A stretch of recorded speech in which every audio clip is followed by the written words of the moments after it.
Hello everyone, welcome back to our channel Mechanism Classes. Harish this side, wishing you all very warm greetings. Chemical bonding continue कर रहे हैं. Hybridisation को समझना शुरू करते हैं. कुछ हम लास्ट टाइम कवर कर चुके थे, कुछ आज कवर करते हैं, कुछ एग्जाम्पल सोल्व करते हैं जो अभी हमें लास्ट टाइम डिस्कस किया था कि उससे क्या है रिवाइज हो जाएगा. Example number first NH3. इनके बॉन्ड एंगल्स गिवन है जो मैं एग्जाम्पल लिख रहा हूँ.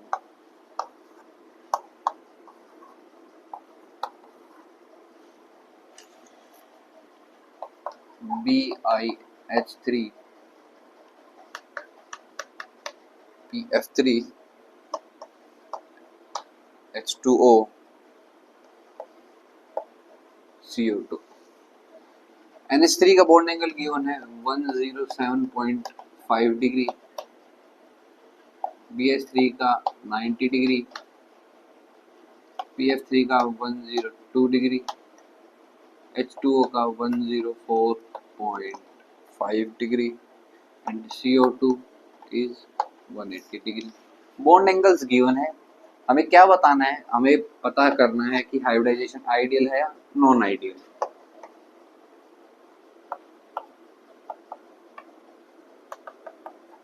आइडियल मतलब integral value, complete value. Non ideal मतलब फ्रैक्शनल.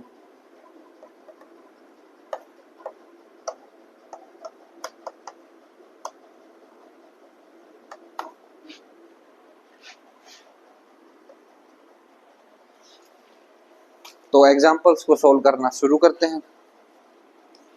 पहला एग्जांपल है NH3.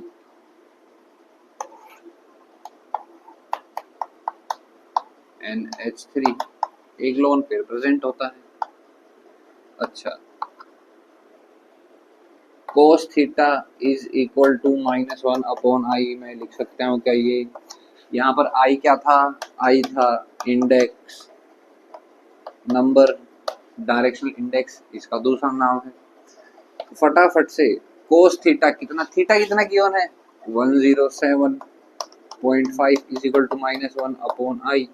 यहाँ से आई के लिए सोल्व करेंगे तो आई की वैल्यू आएगी हमारे पास 0.300. फ्रैक्शनल वैल्यू है तो इसका मतलब नॉन आइडियल.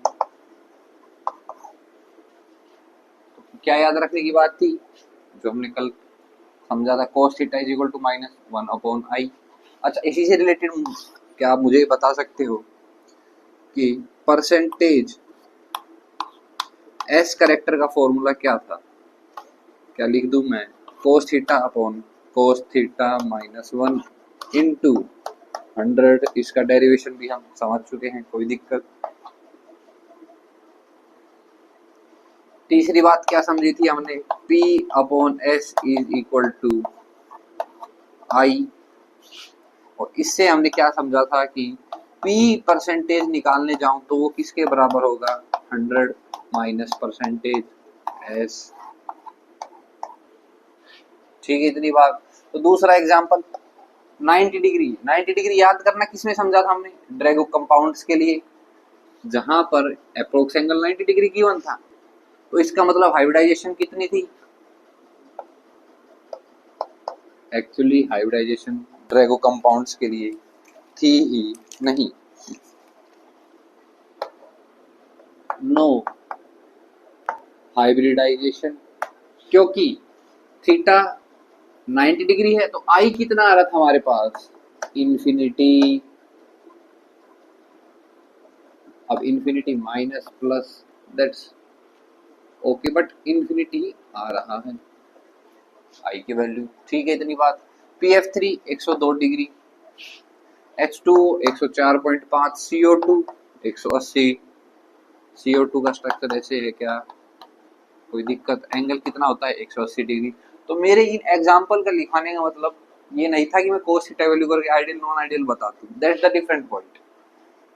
ये है कि हमें इनके बॉन्ड एंगल्स एक्चुअली याद होने चाहिए. NH3 का 107.5, BH3 का 90 डिग्री ड्रैगो कंपाउंड, PF3 का 102 डिग्री, H2 का 104.5, CO2 180 डिग्री. ये 5-6 बॉन्ड एंगल्स याद होंगे जो आगे की थ्योरी स्टोरी समझने वाले हैं उसमें हेल्पफुल रहेंगे।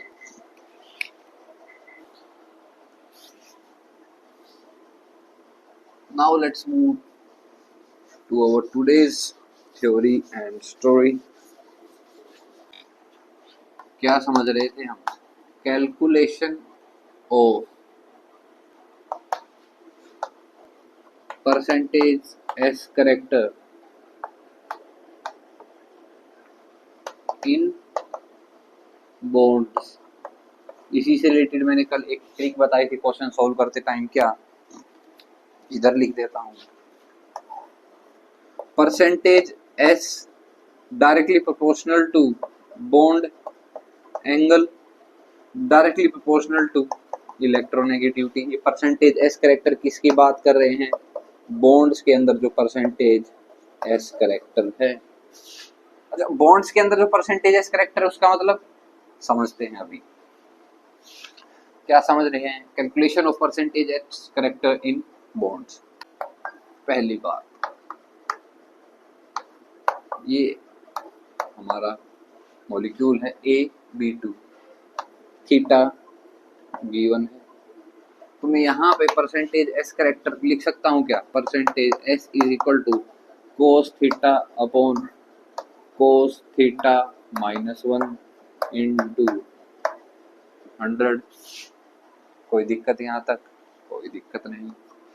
तो ये परसेंटेज एस करेक्टर इस बॉन्ड AB बॉन्ड के लिए और इस AB बॉन्ड के लिए 1 इसको नाम दे देता हूँ, 2 इसको नाम, दोनों में इक्वल रहेगा।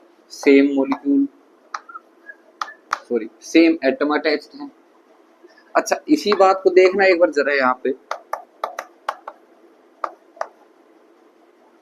इसको नाम दिया मैंने 1, AC को नाम दिया मैंने 2। यहाँ पे जो परसेंटेज एस करेक्टर आएगा वो क्या? AB is equal to AC होगा क्या? बिल्कुल नहीं होगा, क्योंकि B atom is different, C atom is different. तो मैं लिख दूं क्या? Percentage S is equal to AB plus AC upon 2। AB क्या है? Percentage S character in AB। AC क्या है? Percentage S character in AC bond. इतनी बात आती है समझ में? ठीक है, अब समझते हैं हम एग्जाम्पल के साथ as usual.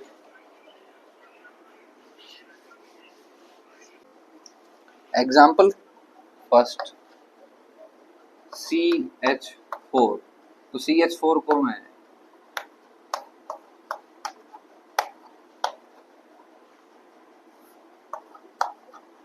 Tetrahedral geometry, theta कितना था?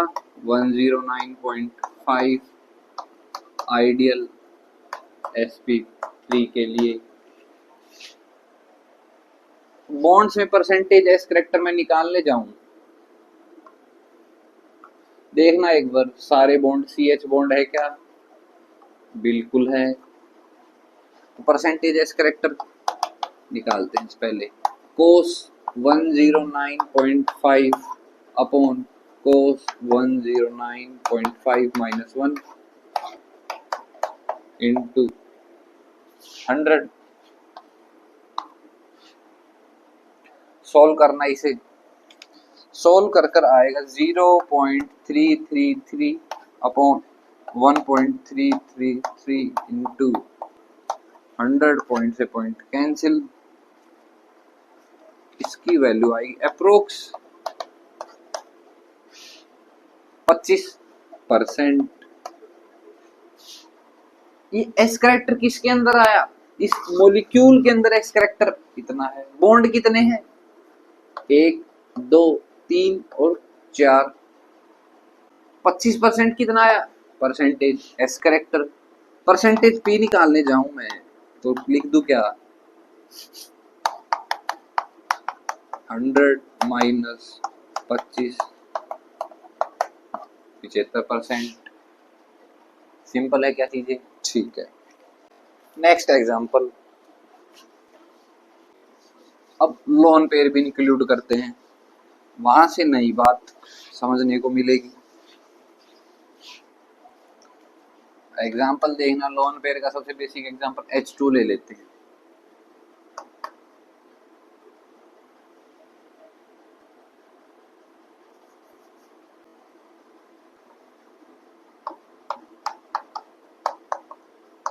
ये दो लोन पेयर प्रेजेंट होते हैं ऑक्सीजन के ऊपर। थीटा कितना है? 104.5। तो जरा परसेंटेज एस निकालना। कोस 104.5 अपॉन कोस 104.5 माइनस 1 इंटू 100। तो यहां से मैं कैलकुलेशन करके बता दूं तो आएगा कोस 105 कोस 104.5 की वैल्यू होती है माइनस 0.25 माइनस 0.25 माइनस 1 इंटू 100, और इसको लिख दूं माइनस 0.25 अपॉन माइनस 1.25, माइनस से माइनस कैंसिल, पॉइंट से पॉइंट कैंसिल, इंटू 100। इसको सोल्व करके आएगा 20%। किसके अंदर आया ये 20%? ये जो बॉन्ड्स है परसेंटेज एस करेक्टर्स इन बॉन्ड्स के अंदर, लेकिन इन लोन पेयर का क्या? अच्छा, इसे रिलेटेड एग्जांपल NH3 ड्रॉ करना है। और इसका स्ट्रक्चर पिरामिडल शेप होती है। ये जो लोन पेयर है, एंगल कितना है NH3 के अंदर? अभी हमने देखा था 107.5 डिग्री, ये थीटा। तो यहां पर भी मैं परसेंटेज एस कैरेक्टर तो बॉन्ड्स के लिए निकाल लूंगा, लोन पेयर का क्या? तो अभी जो अपनी थ्योरी और स्टोरी है, आज की जो शुरुआत है वो होगी calculation of percentage S character in lone pairs. बड़ी सिंपल मैथमेटिक्स है उसके लिए भी। Percentage S character in lone pairs. अपने बेसिक एग्जांपल वाटर को ही लेकर चलते हैं। इतना मैं जान चुका हूं कि percentage S character in bonds कितना आया? 20%।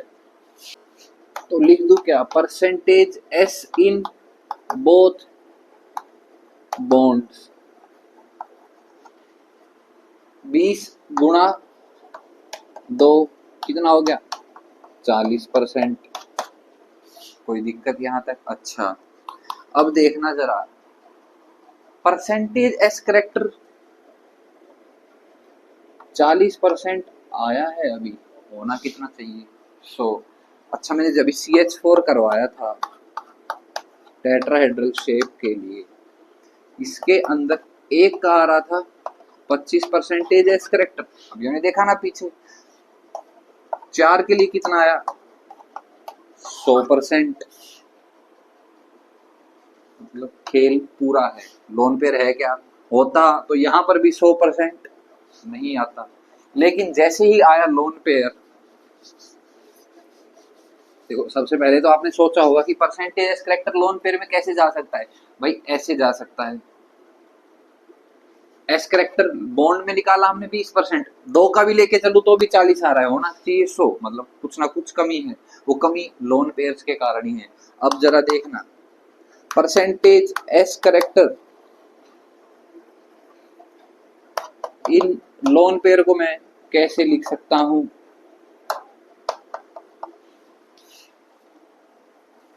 लिख सकता हूं क्या? Percentage S character in bonds जो आया हमारे पास, उसको मैं 100 में से घटा दूं, ओवरऑल परसेंटेज कितनी है 100%। बॉन्ड्स का आ गया, निकालना किसका है लोन पेयर का, तो 100 में से बॉन्ड्स का घटा दो तो वो आ जाएगा। पानी के लिए निकालने जाऊं, बॉन्ड्स का कितना था कुल मिला के 40, 100 में से 40 घटाना कितने आया 60%। लोन पेयर के लिए, लोन पेयर है कितने, लोन पेयर है हमारे पास 2, तो 60 को 2 में डिवाइड कर दो ना, 60/2 कितना आया 30%। मतलब 30% एस करेक्टर एक लोन पेयर कैरी कर रहा है। देखो दोबारा समझते हैं एक बार क्या कह रहा हूं। S2 लिया, अच्छा इससे पहले CH4 समझो, लोन पेयर नहीं था, परसेंटेज एस करेक्टर निकाला, एक बॉन्ड के लिए आया 25%, 4 सिमिलर बॉन्ड्स प्रेजेंट थे हाइब्रिडाइजेशन के बाद, 100% हो गया पूरा, समझ में आती है बात। फिर उसके बाद हमने H2O समझा, H2O ने कहा परसेंटेज एस करेक्टर बॉन्ड निकाल के दो, फॉर्मूले से निकाल के दिया उसने 20%, तो ठीक है, हमने कहा 2 बॉन्ड है गुणा कर दो 2 से, 40% आ गया। बात तो अभी पूरी नहीं, बात तो हम 100% के लिए करते हैं। तो उसने कहा 40% तो मैं बॉन्ड्स में हूँ फॉर श्योर, लेकिन आपको ये जो लोन पेयर दिख रहे हैं इनमें भी तो मैं एस करेक्टर हूँ ना, तो एस करेक्टर कैसे निकाला, 100 में से 40 घटा दिया 60, 60 किसका आया, 60 आया लोन पेयर्स का। लोन पेयर कितने थे 2, तो 60 को 2 से भाग कर देंगे तो आया 30, तो 30% करेक्टर एस का एक लोन पेयर के अंदर लाई करता है। That's the basic concept of calculation percentage S character in lone pair. इसका फॉर्मूला भी है, इतने झंझट में अगर आपको नहीं पढ़ना, और फॉर्मूले तो पहले थ्योरी से ही तो कैलकुलेट किए जाते हैं, तो फॉर्मूला भी आप लिख सकते हैं इसके लिए, क्या, hence percentage S character in lone pair. एक के लिए फॉर्मूला बता रहा हूं, 100 minus sigma of percentage S character in bonds upon number of lone pair. तो ये एक लोन पेयर के अंदर जितना परसेंटेज एस करेक्टर होगा उतना ही आ जाएगा। बेसिकली हमने जो H2 एग्जांपल सोल्व किया, मैथमेटिक्स तो सेम ही रहेगी ना, सिंपल सा फॉर्मूला निकल कर आता है।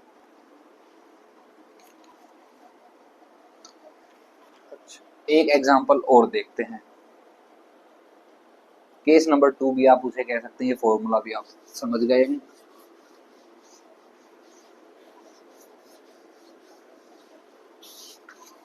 एग्जांपल क्या है, एग्जांपल है given molecule A, B, C, ये 2 लोन पेयर गिवन है, और क्वेश्चन में गिवन है क्या, percentage S in AB bond upon percentage S in AC bond is equal to 4। पूछा क्या क्या है, calculate percentage S character in AB and AC, दोनों का अलग अलग निकालना है। दूसरी बात पूछी है, calculate percentage P character in lone pairs.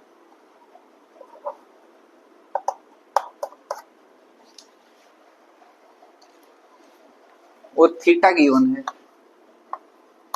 Theta है 104.5। कर सकते हैं क्या, बहुत इजी एग्जांपल है। एक बात याद रख सकते हैं, परसेंटेज P करेक्टर निकालने के लिए सिर्फ परसेंटेज S करेक्टर निकाल लो, 100 में से उसको माइनस कर देंगे, that will be simply calculated for P। चलिए शुरू करते हैं, ये क्वेश्चन है तो जरा देखना। Percentage S character in bonds का फॉर्मूला क्या है? कोस theta upon cos theta -1 into 100। Cos theta कितना गिवन है? 104.5 अपॉन कोस 104.5 -1 इंटू 100। कैलकुलेशन में कर लिख देता हूँ। अच्छा, अभी तो सोल्व किया था 1054 के लिए। 0.250 अपॉन 1.250, माइनस से माइनस कैंसिल, इंटू 100। तो ये आ गया 20% एस करेक्टर। लेकिन यहाँ पर देखना, सेम मॉलिक्यूल नहीं है पीछे वाले के जैसा। उसमें क्या था? ए बी बॉन्ड सेम थी, लेकिन यहाँ ए सी और ए बी है। तो आप ऐसा नहीं कर सकते परसेंटेज एस करेक्टर एक में 20 है तो 20 ही दूसरे में होगा। उसके लिए भी ये चीज गिवन है ना। अच्छा, ये 20% किसके लिए आया है? A B plus plus A C के लिए। Percentage S character of A B plus percentage S character in A C कितना गिवन है? कितना कैलकुलेट किया है? 20%। और उनका रेशियो कितना गिवन है? 4/1। मेरे ख्याल में आप समझ गए होंगे।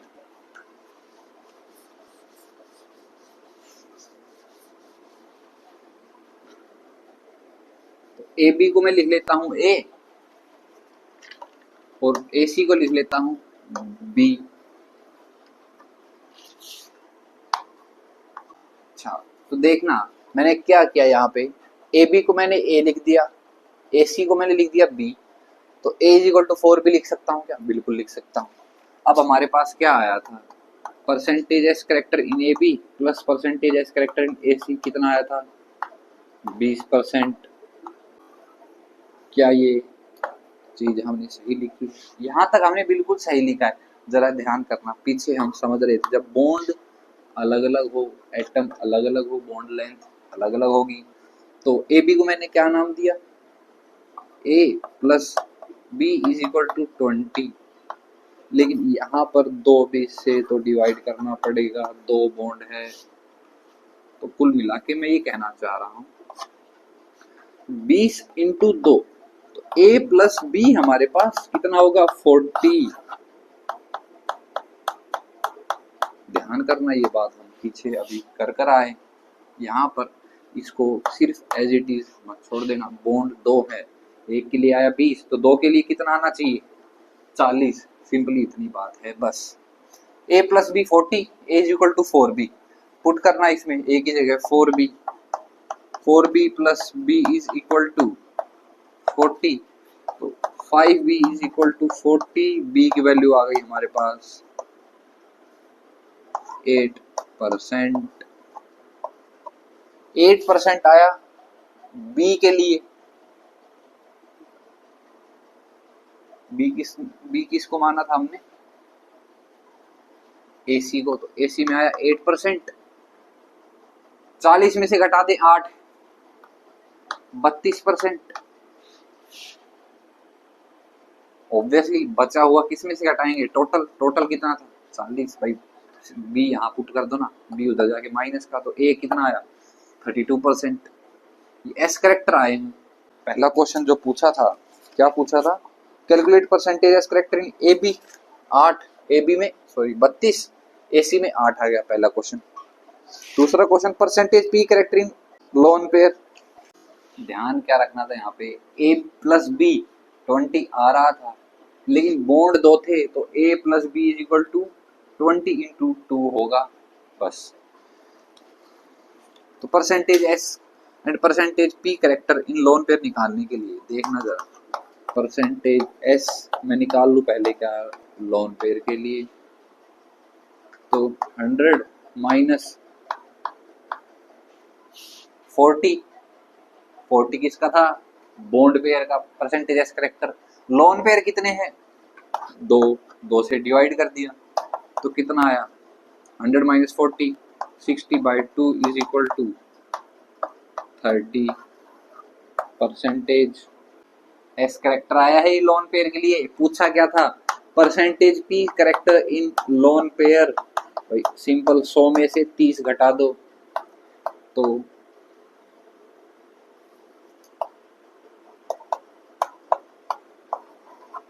70%। कोई दिक्कत यहाँ तक, बिल्कुल सिंपल है, बिल्कुल। Percentage S character in lone pair भी हमने समझ लिया है। Now the next topic is steric analysis. बहुत आसान है।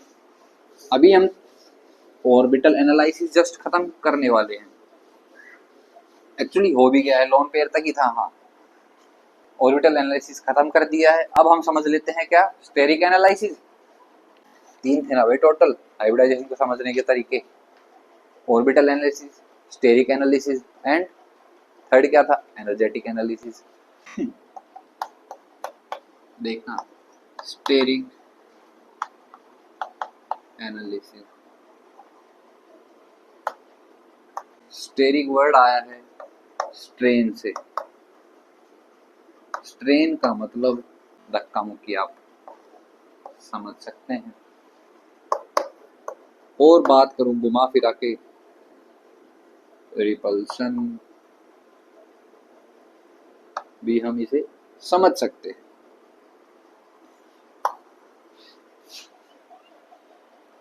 तो स्टेरिक एनालिसिस क्या कहता है, स्टेरिक एनालिसिस कहता है, चाबी कहाँ है, कहाँ है चाबी। तो देखो इसकी डेफिनेशन, तो देखो क्या इसकी बात है। मैं लिखवाता हूं इसकी, आप लिख सकते हैं। क्या कई बार लोन पेयर हाइब्रिडाइजेशन में पार्टिसिपेट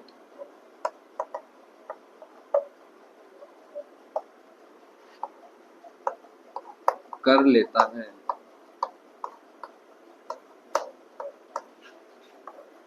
टू गेन स्टेरिक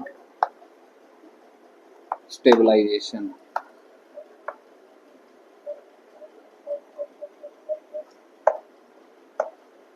मतलब क्या है इसका, जरा देखो। एक मैं बात कर रहा हूँ CH4 की, एक बात कर रहा हूँ NH3 की। N पर ये लोन पेयर है, यहाँ पर कोई लोन पेयर नहीं है। इसकी शेप बनाना टेट्राहेड्रल जो होती।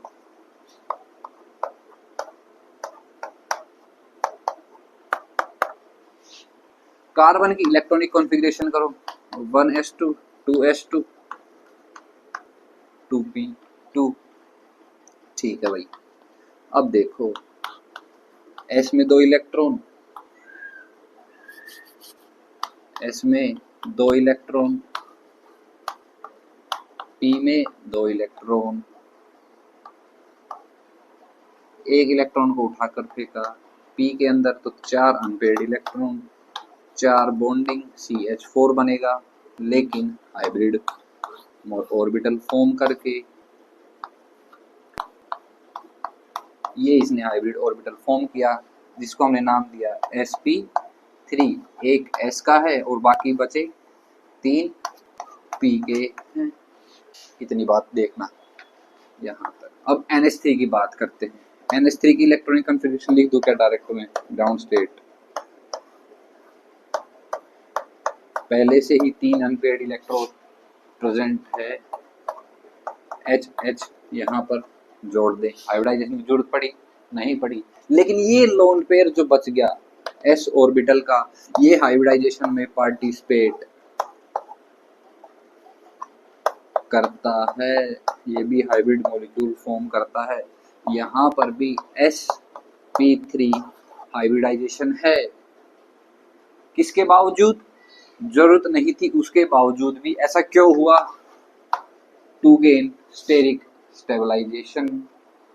कई बार लोन पेयर हाइब्रिडाइजेशन में पार्टिसिपेट कर लेता है टू गेन स्टेरिक स्टेबलाइजेशन। इसका एग्जांपल ये रहा।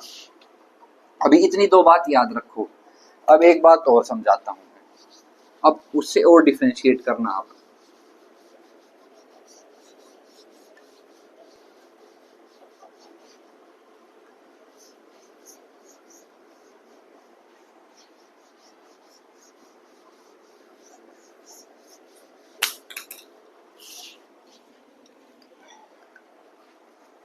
क्या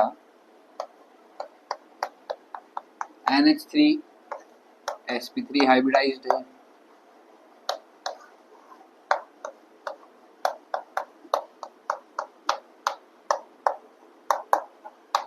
ये लोन पेयर की तरह बिहेव कर रहा है। अब देखना यहाँ पर मैं बात करूं PH3 की, नेपाल पाकिस्तान वही ग्रुप है ना, तो इसकी भी वही इलेक्ट्रॉनिक कॉन्फ़िगरेशन होगी। ये रहे 3 हाइड्रोजन। चल भाई हाइब्रिडाइजेशन कर ले, चल भाई हाइब्रिडाइजेशन कर ले, लेकिन कहा कि मैं नहीं करूंगा। क्यों नहीं करूंगा? मुझे इसने कहा मुझे स्टेरिक स्टेबलाइजेशन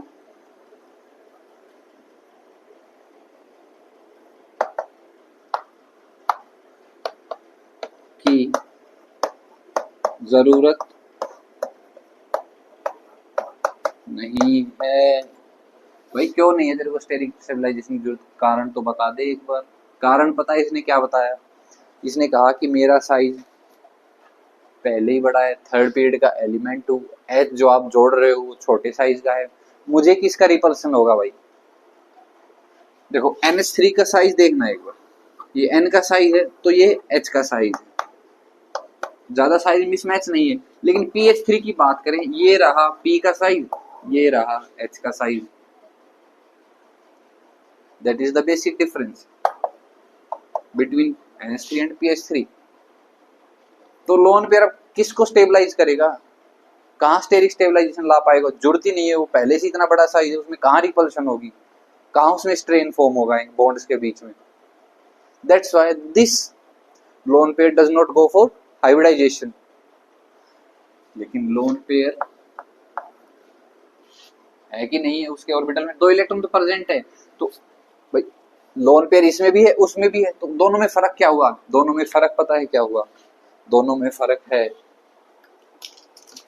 कि ये जो लोन पेयर है ये क्या है? Stereo chemically active. लेकिन PH3 के अंदर जो लोन पेयर है वो क्या है? Inactive, stereo chemically inactive. That is the difference. अपने अपनी जरूरत की बात है, अपने अपने कैरेक्टरिस्टिक्स की बात है, क्या बॉन्डिंग होगी, क्या जरूरत होगी। क्लियर है क्या मेरी इतनी बात? ठीक है, आगे बात करते हैं अब।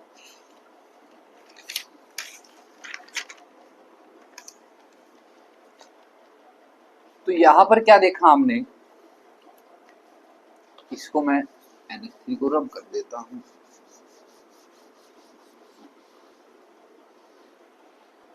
यहां पर हमने देखा कि sp मिक्सिंग, जिसे हम हाइब्रिडाइजेशन कह रहे हैं, वो हुई क्या? नहीं हुई। तो भाई PH3 का आपने समझा दिया, ऐसे मैं कितनों का पता करूं? तो उसके लिए मैंने क्या कहा? मैंने कहा कि मैं कुछ आपको कंडीशन बता देता हूं, अगर वो कंडीशन मॉलिक्यूल्स में एप्लीकेबल है तो समझ लिया वहां पर sp मिक्सिंग नहीं है। तो क्या कह रहा हूं मैं? Conditions for no sp mixing. कुछ याद आ रहा है क्या आपको यहाँ पर? एसपी मिक्सिंग कहाँ पर नहीं देखी थी हमने, मैंने कल इसलिए ही इस चीज को बताया था, ड्रैगो कंपाउंड्स को वहां पर हाइब्रिडाइजेशन नहीं हो रही थी, थीटा था 90 डिग्री के आसपास, तो रिलेट कर लें क्या इनमें भी, थीटा कितना होगा 90 डिग्री के आसपास, आई की वैल्यू, इंडेक्स नंबर की वैल्यू इन्फिनिटी आएगी माइनस की। तो इसे मैं रब करता हूं और कंडीशंस की हम बात करते हैं।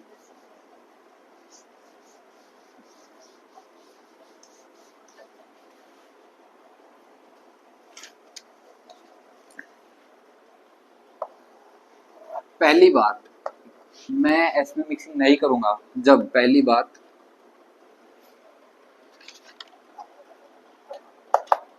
सेंट्रल एटम लार्ज हो, दैट इज मतलब फ्रॉम थर्ड पीरियड, ठीक है भाई। दूसरी बात, साइड एटम स्मॉल हो, मैं किस किस को स्मॉल मानूंगा मैं, अच्छा इससे अच्छा मैं कह दूं या कम इलेक्ट्रोनेगेटिव हो। तीसरी और फाइनल कंडीशन, सेंट्रल एटम पर, क्या सेंट्रल एटम पर लोन पेयर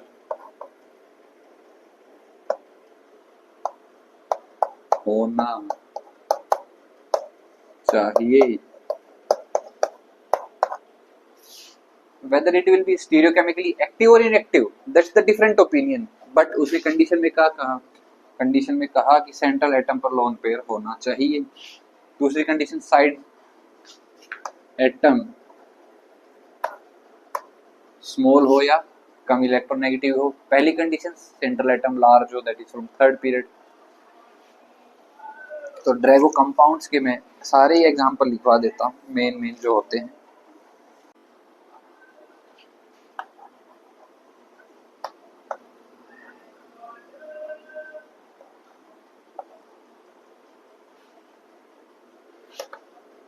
नो एसपी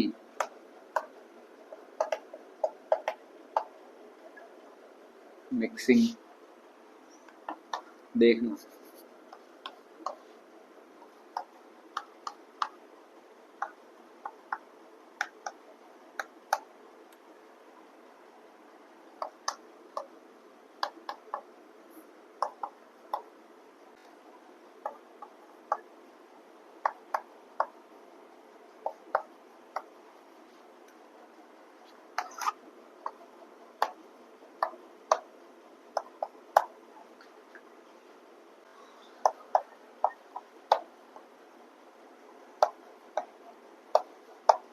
ये पूरा ग्रुप लिखा है मैंने और ये पूरा ग्रुप मेंशन किया है। नाइट्रोजन ग्रुप ऑक्सीजन ग्रुप की बात हो रही है। पहला मॉलिक्यूल H2O, पानी देखा था, लोन पेयर एक्टिव है भाई, पूरी केमिस्ट्री पढ़ते हैं, lone pair for sure active होता है। पूरी ऑर्गेनिक केमिस्ट्री में देखते हैं, हमने देखा भी था न्यूक्लियोफिलिक सब्स्टिट्यूशन रिएक्शन में, रिएक्शन मैकेनिज्म में लोन पेयर कैसे अटैक करता है, तो इतना तो हमें क्लियर है। लेकिन कंडीशन की बात करें, सेंट्रल एटम लार्ज हो, लार्ज ही नहीं है, तो ये दोनों भी ड्रैगो मॉलिक्यूल्स नहीं है। बचे हुए सारे PH3 SH2 ये सब क्या है, ड्रैगो मॉलिक्यूल्स।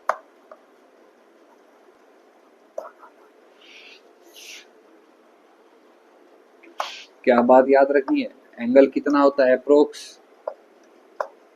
90 डिग्री। बस ड्रैगो मॉलिक्यूल्स तक ही था स्टेरिक एनालिसिस, लोन पेयर का कंसेप्ट था इसके अंदर ओवरऑल। अब कुछ 4-5 क्वेश्चंस कर लेते हैं आज जो हमने पढ़ा है उनसे रिलेटेड। क्वेश्चन क्या है, the lone pair repulsion are greater than bond pair repulsion. बात ठीक है, इसने कहा भी यही है स्टेटमेंट के through, which for the following describe the given statement correctly. Loan pair repulsion ज्यादा होता है बॉन्ड पेयर से। इसका रीजन उसने बताया है कि आप मेरे को बताओ कौन सा सही है। पहला है all lone pair repels more than bond pairs, चलिए ठीक है। दूसरी बात stereo chemically active lone pair repels more than bond pairs, आ गई ना बात स्टीरियो केमिकली एक्टिव की, खेल सारा उनका ही है। इनएक्टिव हुआ तो बस नाम नाम है लोन पेयर का, Drago molecules inactive lone pair. Correct option क्या है और देखने की जरूरत ही नहीं है, stereo chemically active lone pair repels more than bond pairs.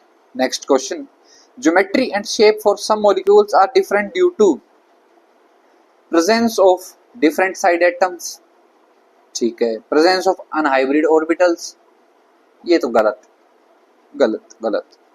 Third is presence of stereochemically active lone pairs, फिर स्टीरियोकेमिकली एक्टिव लोन पेयर्स का कंसेप्ट आ गया। अच्छा आपको पता है कि इससे रिलेटेड एक बात याद आई मुझे, शेप, ज्योमेट्री और स्ट्रक्चर में डिफरेंस क्या क्या होता है।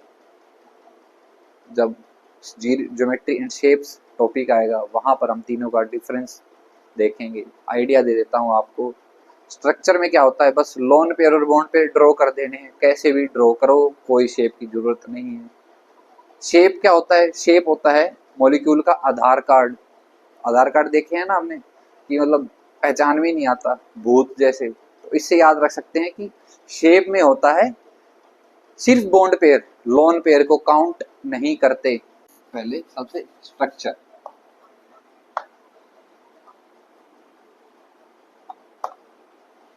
then geometry, then we have shape. What do we call the structure? क्या बस lone pair and bond pair draw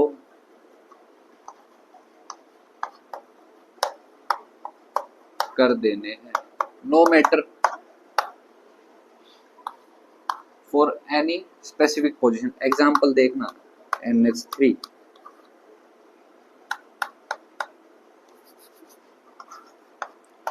ये रहा लोन पेयर, ये ऐसे मैंने H ड्रॉ कर दिए रैंडम, एक लोन पेयर दिखाओ और बाकी लोन पेयर कैसे भी। Geometry, both loan pair and bond pair, दोनों, बताता हूं कैसे। शेप, ओनली बॉन्ड पेयर, क्योंकि शेप का मतलब होता है आधार कार्ड, भूत जैसा, भूत का मतलब लोन पेयर, लोन पेयर होते हैं भूत जैसे, मॉलिक्यूल में लोन पेयर हम देख नहीं सकते, वो भूत जैसे होते हैं, तो हम सिर्फ और सिर्फ शेप के लिए बॉन्ड पेयर लेकर चलते हैं। अच्छा तो ज्योमेट्री में both loan pair and bond pair in least strain manner,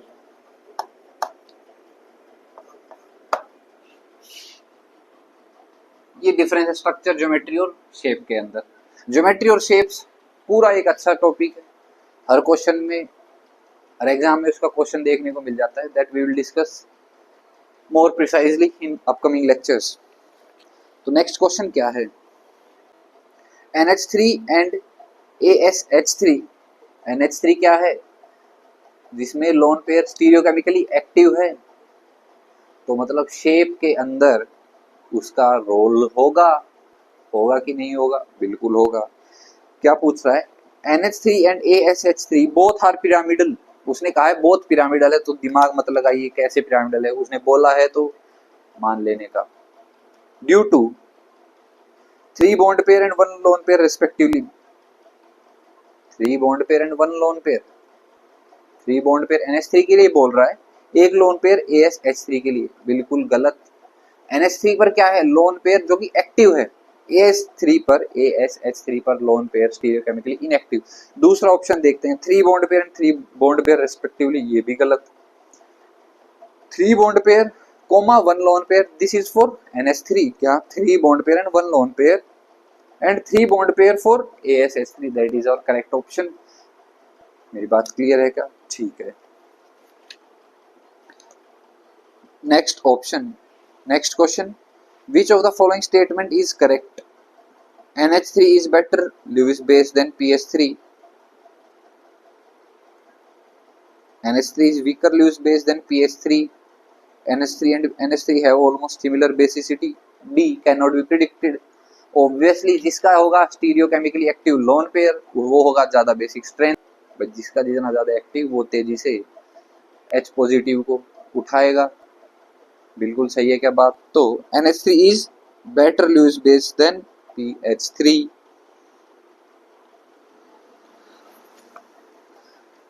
Last question, which among the following statement is or are correct? एक से ज्यादा भी करेक्ट हो सकती हैं. पहली, hybridization can have non integral values, fraction में भी आ सकती है नॉन आइडियल हाइब्रिडाइजेशन, जिसको हमने कहा है. बिल्कुल सही. Bond angle varies directly with percentage S character, bond angle is directly proportional to percentage S character, directly proportional electronegativity, ये बात हम डिस्कस कर चुके हैं, ये भी सही है. The value of hybridization index is -infinity for Drago molecules. Drago molecules 90 degree, I की वैल्यू -infinity आई थी, ये भी सही है. Last option all are correct, D option सही है, ऑल आर करेक्ट. क्या ये बात ठीक है? तो आज के लेक्चर में हम इतना ही रखते हैं. कुछ हाँ, जो शुरू में हमने बॉन्ड एंगल्स एग्जाम्पल देखे थे, H2O, NH3, CO2, 4-5 एग्जाम्पल थे, उनके बॉन्ड एंगल्स मैंने लिखवाए थे, वो हमें अगर याद होंगे that will be much better. That's all for today's lecture. Do hit like and subscribe button. Thank you.